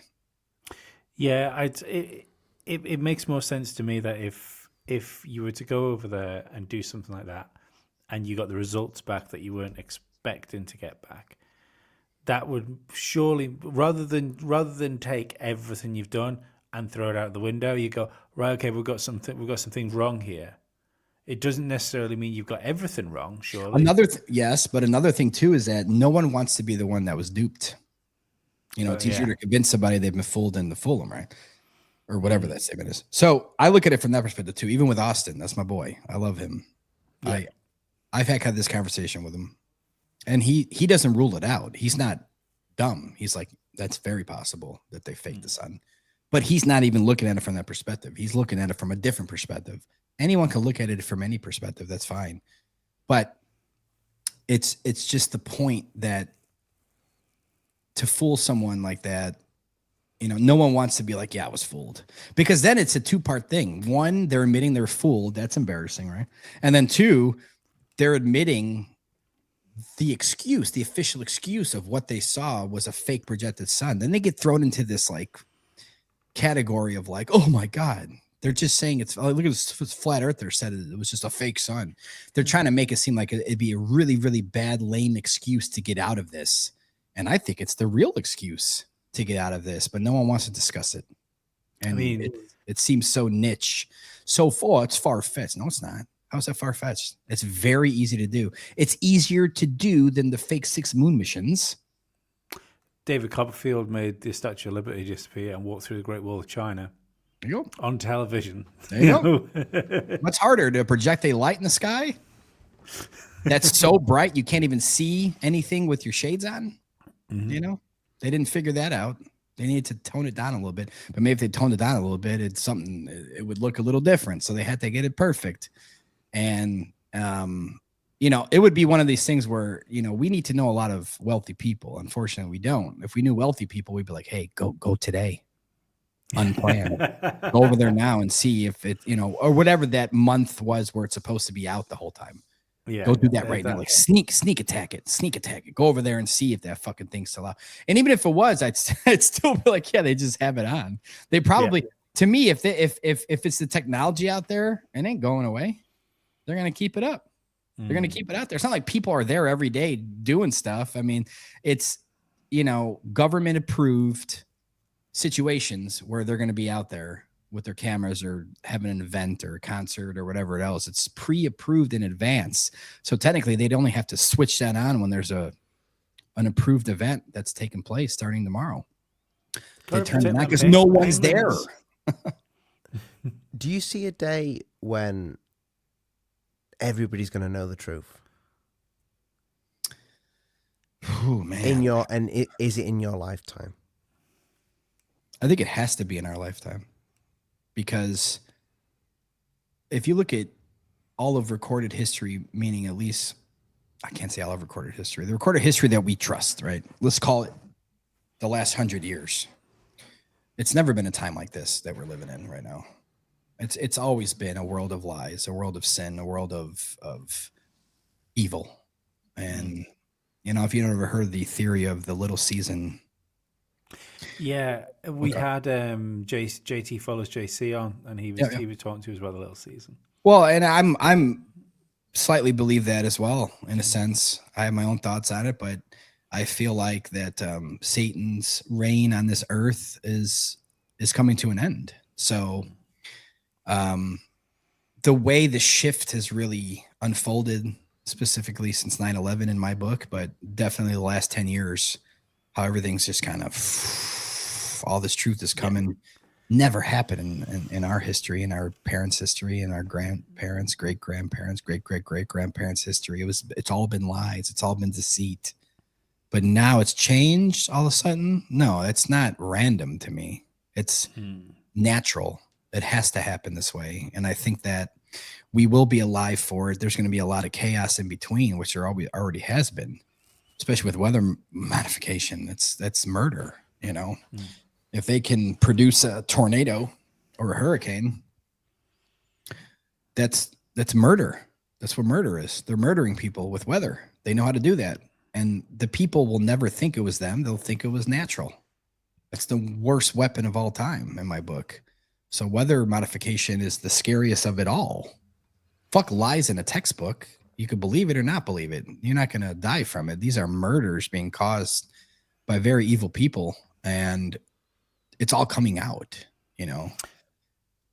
See, that's one of the things I think to myself sometimes about the panic bunkers for the, you know, for like Bill Gates and Zuckerberg and whoever else. Because obviously we constantly get told about pole shifts. That seems to be the thing that's in fashion now. And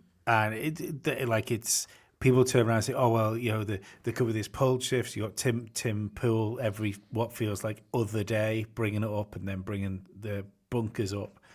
What would be the fucking point of going underground in a pole shift? Like, it's like putting your hand in a blender because you want to keep your hands safe. Makes no sense. No, it doesn't. So I wonder whether it, like you say, with this like revelation that seems to be coming, is it sanctuary from people? Is it sanctuary from us in the event of fucking too many people finding stuff out? Well, I think that even they know that their time is coming to an end. The rulers, quote unquote, the evil people, they know that, and that's why that they're freaking out. That's why that they're probably underground for that reason. They don't know. Maybe they don't know what to expect because the revelation is happening. And if they knew that their time was limited, what are they going to do? Well, they're going to use all their cards. They're going to show us their cards. Try to stretch it out. They're going to stretch it out, but they're going to look at how much it's been ramping up. Look at how much it's like, it's almost been nonstop since 9/11. It's just everything, false flag, lies. And all this is being uncovered. All the truthers are coming out. We're God's soldiers. We're coming out. We're talking about it without fear. We're just like, this is the way it is. And it seems like the world is split into two now. One side, they're still wearing their mask, those types of people. And the other side are us. I don't really think there's much in the middle of that per se, because you got to pick a side at this point, the truth, or you're going to stay conditioned. And I think the ones that are stay conditioned are not going to make it. They're not going to make it in this war. They're going to be led as the sheep do. And it's going to be their downfall. And all we can do is the good-hearted soldiers of God is try to help them in the process. But I'm sure, like me, you get sick of trying to help people that don't want to be helped, or they call you crazy. And it's like, okay, man, good luck out there. But we're all going to be alive for this, in my humble opinion, because this is why we are who we are, to live in this time right now. This is why we're here now. This is why we were sent here. I think a lot of us were sent from heaven into our souls we came back into the baby, or whatever you want to call it. The soul got in to be here now for all of this, to help like a final fight. Yeah. And we're here and we're doing what we need to do, and we're going to continue to do what we need to do to help. So this way more people survive. Right. So, I mean, honestly, none of us know what's going on, man. None of us can predict anything, but I do feel like we are going to be here for heaven on earth, and we are going to be here, not to say I told you so, but to actually start living our lives the way we're supposed to. And everything's shifting. I mean, even something as small as states banning chemtrails, that's just a very tiny portion of this, a start, right? But it's because huge. 10 years ago, nobody, they would have threw you out of Congress. They would have threw you out of city council for even saying it. But now states are banning it. So what's next? And I think it's going to keep spiraling in our favor until everything's changed. I often joke. I mean, we do this 5 days a week now, obviously being daily. You couldn't have done a conspiracy theory podcast 5 days a week 10 years ago, 12 years ago. You'd have got to Wednesday and go, what the fuck are we talking about? We can't talk about Bigfoot again. I love Bigfoot talk, though, because that's another thing that people... He comes from the wall. That's another thing people still think is not real. And it's like, all right. It's all good. I get why they put him in Star Wars for a reason. Same reason I think Star Wars is the same form of Sasquatch to Star Wars is the same form as Flat Earth to Behind the Curve. There's a reason that they do this propaganda hit pieces, and they show you a little bit of this, and they make fun of it, and they go back to well, that's just bullshit, right? It's just bullshit, right? I mean, but when you actually look into Sasquatch, it's beyond real. It's beyond provable. I think there's a state in the country. There is a state. I don't know which one, but they have a Bigfoot hunting season. It's legal. Like, it's real. Like, why would they do that? It's kind of the same thing as geoengineering. Why would you ban it if it's a fake thing? I don't, it's similar process. Just before we start to wrap up, I want to ask you this before. What do you think the reasons are for the whole, well, I'll call it fake disclosure movement. I don't know how fake it is or where it is, but there seems to be a concerted effort, like a mainstream concerted effort, to make people that didn't believe in UFOs and aliens yesterday make them believe in them, and hardcore believe in them now. Oh yeah, that's a big reason for it. Well, Project Bluebeam is number one. You know, they want people to, if they do project UFOs in the sky while they're actually physically blowing up the world. Do you think that's going to be that is the actual, I know the last card thing gets played a lot, but do you think that is the last tools in the toolbox? I hope God doesn't allow that. I hope there's something that intercepts that along the way. But yeah, I would agree that is probably their last card, because they know their time's running out. So, you know, if you know your time's running out, you're going to fucking pull the trigger on that one, obviously. But the scary part about it, I'm not a fear monger or whatsoever, but the scary part about it is, you know, they already have the technology that they've built here on Earth, these crafts that man-made, reverse engineered, whatever you want to call it, that they technically can still put up in the sky while Bluebeam's reverse engineered from the old world. It's possible, yeah, because everything's electric, everything's electrostatics. There is no gravity. Electrostatics is 1 to the 36 power stronger than gravity even claims to be.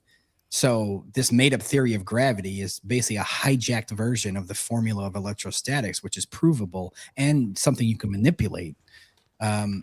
So electrostatic crafts, which is what people refer to, I guess, as UFOs, those are real. Those have been here a long, long time. There's ancient documents about all this stuff, but Hollywood, you know, they Hollywoodize it and they turn it into this outer space, upper space, technically, because there is an outer space past Antarctica this way. But the upper space, the fantasy of all that floating shit above there that's never been filmed, apparently. But all the space junk and all this stuff up there and satellites and UFOs and all this crazy traveling going on up there. That's never been filmed, by the way. But they do all this stuff for the mind, right? Government, to govern the mind, mental. They want people to be scared of UFOs again, because if they're pulling this trigger on this, you know, my neighbor, for instance, if he went outside at night and saw a bunch of crazy shit in the sky, whether that's blue beam or not, if he thinks it's UFOs, he can have a heart attack at that point, right? Yeah. We wouldn't have a heart attack. If they could do the same light show in the sky for me, and I'd be like, that looks like blue beam. Holy shit, they're starting it. Or I'd be like, that one looks real. That one looks fake. I would have no heart attack, right? I wouldn't want this to happen to humanity. But at the same time, I'm not going to be in some fear, pre-programmed fear that they want everyone else to be a part of, because then people don't think consciously. They don't think the right way during those moments in life. They're going to freak the fuck out and make their whole family freak out. It's a good point, because when you look at the conditioning that's gone on with a lot of people now, there's been a concerted effort to make people only act on emotion. Yep. Make people act on emotion and make people overreact and become either ultra violent or ultra stressed. It would be the perfect ground to strike some sort of like psyop like that now. Well, I think it's overdue, in my opinion, which worries me in the sense of like, why haven't they done that yet? I don't know. 2027. It's been pushed there. I don't do dates, man. I don't do dates. Even though at the end of Level With Me, my film, you know, we had a guy, we found a guy that was interviewed in the 80s. He was some sort of whistleblower that in the 1980s, he was talking about 2025. I believe 2025 was the year that they were going to do all this stuff. So we're still in 2025. So it's very, I think it was 2025, could be 2024. Either way, we're in that realm of years, right? But I don't do that. I even though I let him say that because it was like an old school recording of a whistleblower or whatever, I just don't do dates, man. I think that if someone puts a date on it, they're just completely lying to you. They would never allow that. You're also opening yourself up to ridicule as well, aren't you? Oh, yeah. If you back a date and it doesn't come, it just means from that point forward, Sean Hibbeler was the guy that said 2024. Yeah, I never will. Again, that's why it's said in the end of Level With Me.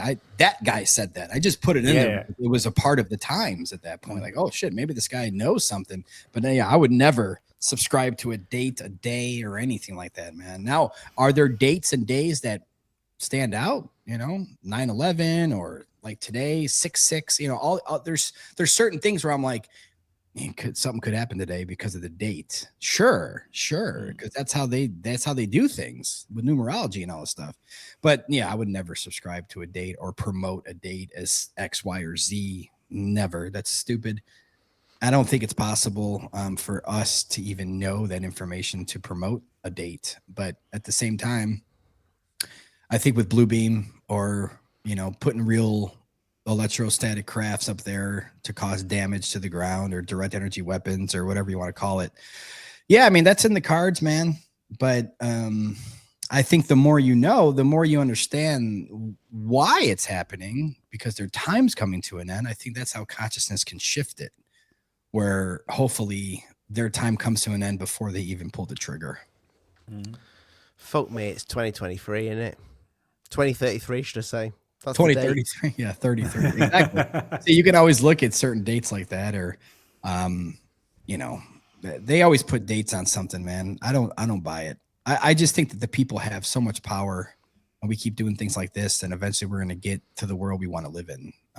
It just it's been taking a long time. It's kind of so overdue, and that's why all I can do in my world, in my mind, is the number one way to wake anyone up is a documentary, a film, a movie, something in terms of media, because that's how we were programmed for the lies, right? Yep. That's where the lies started. This is how a lot of us believe in a globe, or a lot of us believe in gravity, or a lot of us believe in, UFOs, the way they portray it. It's all movies. It's all documentaries and shows and programming, right? So technically I'm trying to reprogram people with truth, and that's the number one way to do it is film. So until there's another way to do it that's better than film, I'm doing films. I don't know how else to help awaken millions of people at one time. There's no other way to do it.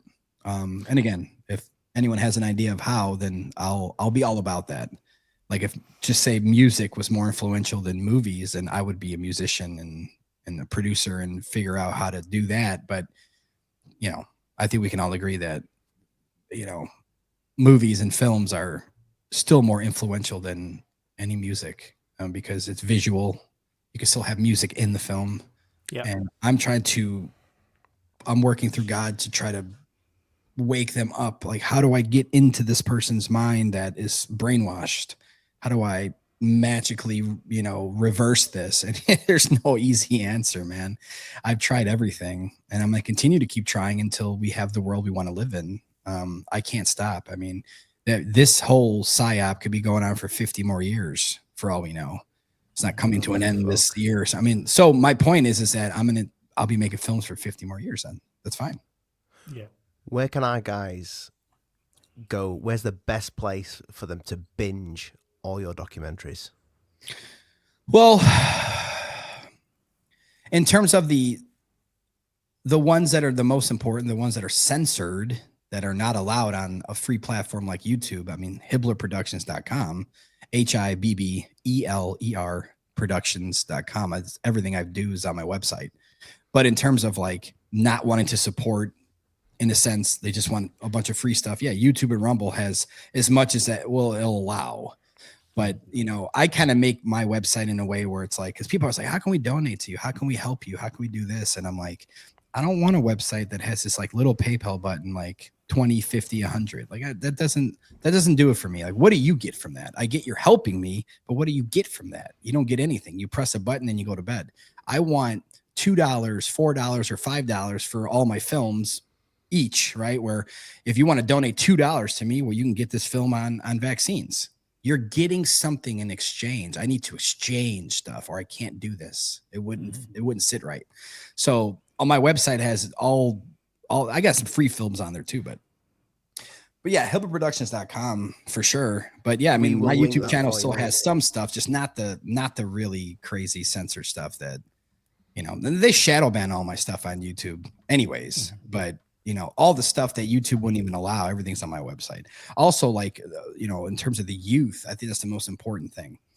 The youth, because that's the future, right? That's the future of humanity is the youth, and they're being brainwashed left and right with rainbows and everything else. So my wife, who I mentioned earlier, is from Blackpool. She has started a kids book section. I'll show you a few. So we got oh, great. Yeah, Aladdin and Soren breaking the chains of the sky, right? Where it's, this is for kids. This isn't like you look at this like, oh, I don't think that's for my child. Yes, it is. We can do this and we can wake them up in a way which Disney would brainwash you, right? With lies.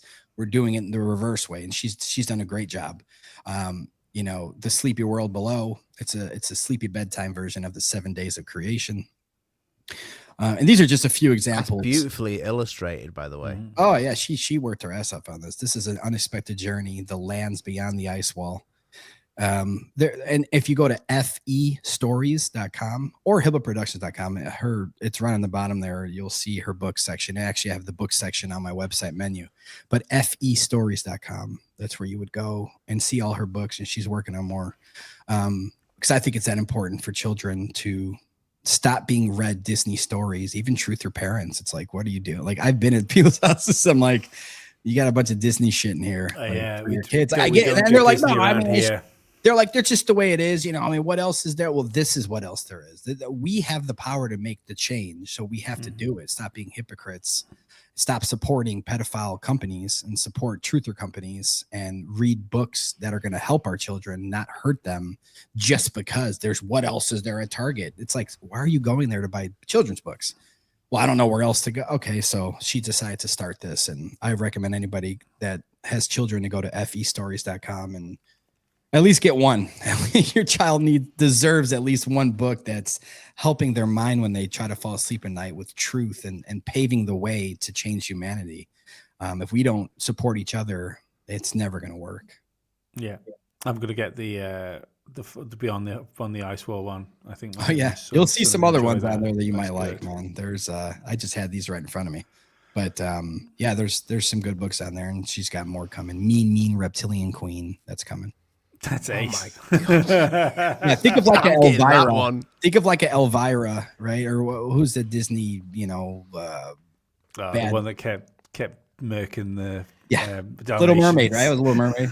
Yeah, that's it. Like the bad lady, like the witch and all that stuff, And this is what Disney does to our kids. They scare them with this type of fear, and we're trying to reverse that. So I've got an idea for one for you. Yeah, I'll tell her.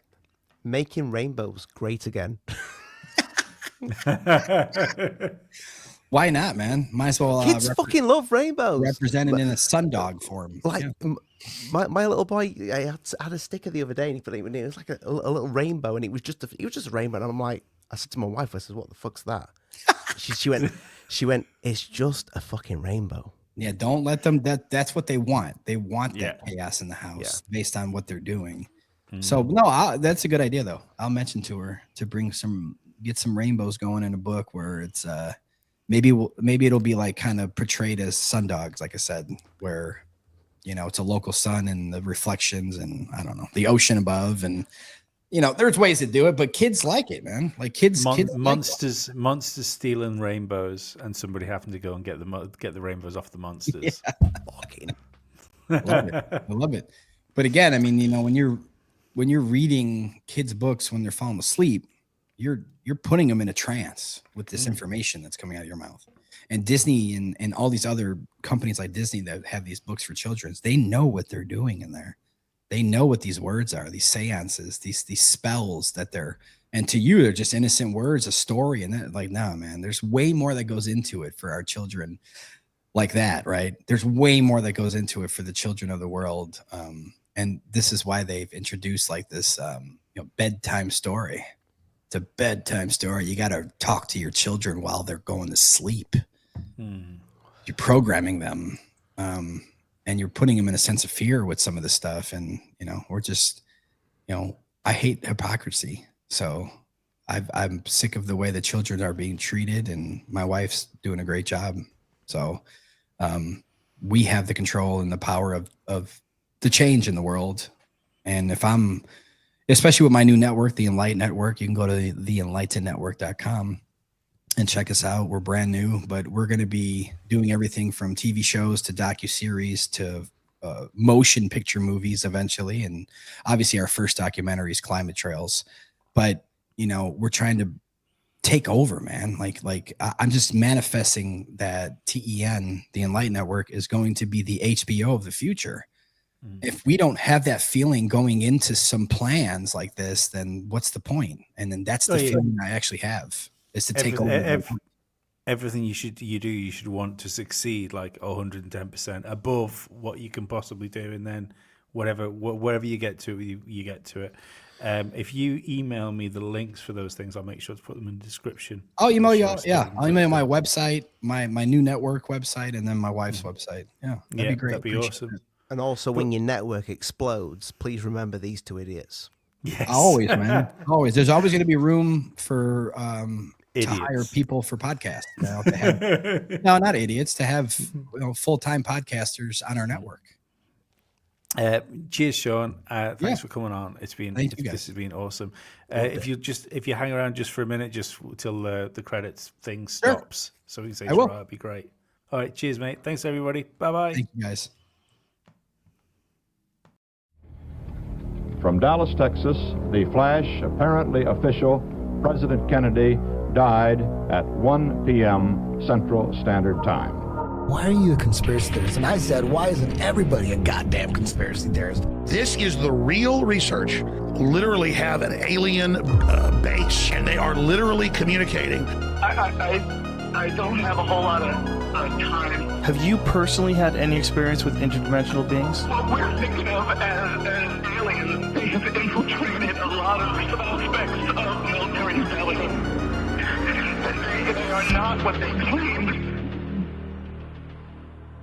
to be. We leave you much that is undone. That's one small step for man. There are great ideas undiscovered.